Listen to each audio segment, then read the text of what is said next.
নবী সাল্লাল্লাহু আলাইহি ওয়াসাল্লাম বলেছেন যে এই দোয়া পড়ার পরে যদি কেউ সকালে পড়ে রাত্রের আগে মারা যায় জান্নাতে চলে যাবে ইনশাআল্লাহ। রাতে পড়ে সকালের আগে ইন্তেকাল করলে জান্নাতে চলে যাবে ইনশাআল্লাহ। আমি ইস্তেগফারের আপনাদেরকে 2-3টা দোয়া শিখাই দেই আগে ছোট্ট করে।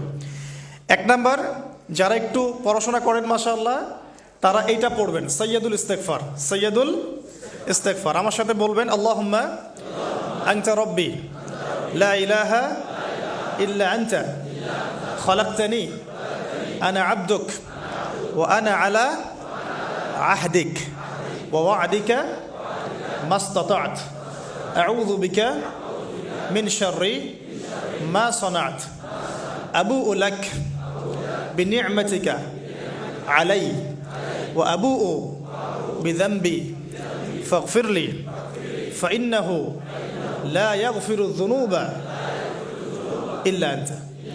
এই যে আমরা গত লেকচারে বলেছিলাম যে আমাদের ইবাদতগুলো অন্তঃসার শূন্য হয়ে যাচ্ছে এই কারণে, বিকজ আমরা অর্থটা বুঝি না।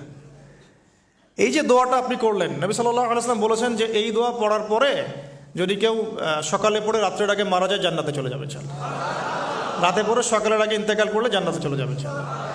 তো কি পড়লাম? আল্লাহ পাক বলছেন, নবী সাল্লাল্লাহু আলাইহি ওয়াসাল্লাম বলছেন, আল্লাহুম্মা হে আল্লাহ আনতা রব্বি, আল্লাহ তুমি আমার রব,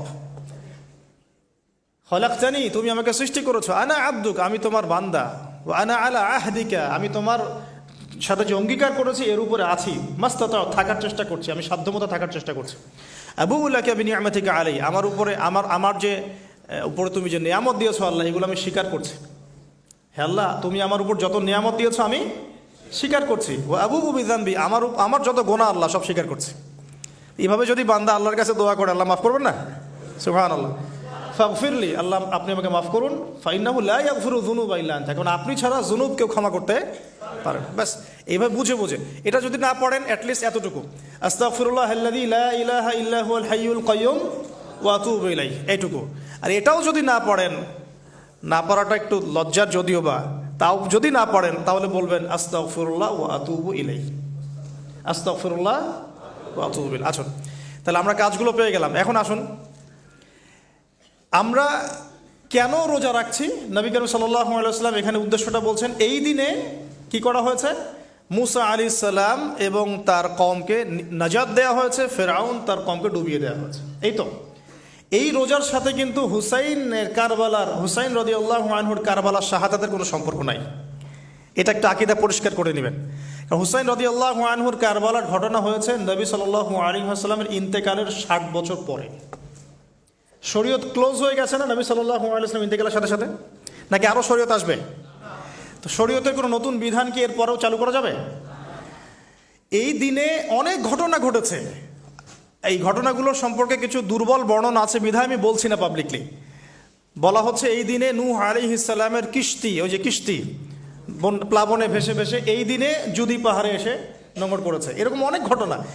এই দিনে মুসা আলাইহিস সালামকে নাজাত দেওয়া হয়েছে, এই দিনে ফেরাউনকে ডুবিয়ে দেওয়া হয়েছে, এরকম অনেক ঘটনা আছে।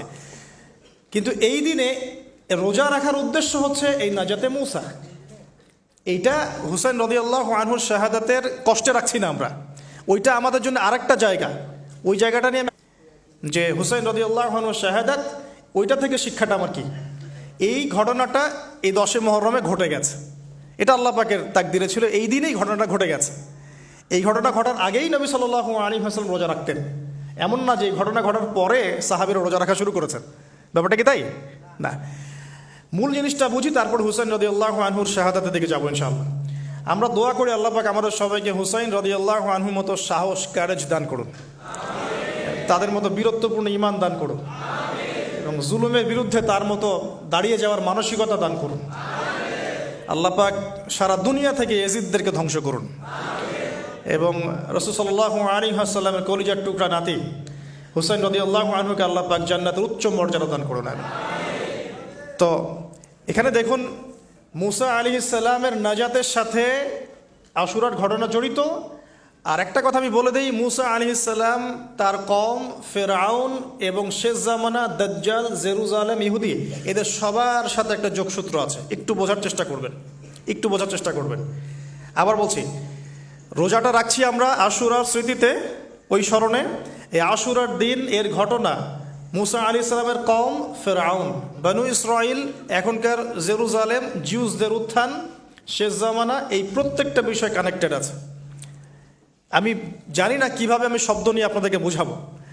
কারণ আমি এখনগুলো লেকচারগুলোতে বলি যে আমি লাস্ট 3-4 বছর থেকে একটা প্রবলেম ফেস করছি। অনেক কিছু বুঝতে পারছি কিন্তু আমি আপনাকে বোঝাতে পারছি না। আমি কোন ভাষা প্রয়োগ করব বা কিভাবে সিকোয়েন্স সাজাবো আমি আসলেই বুঝতে পারছি না।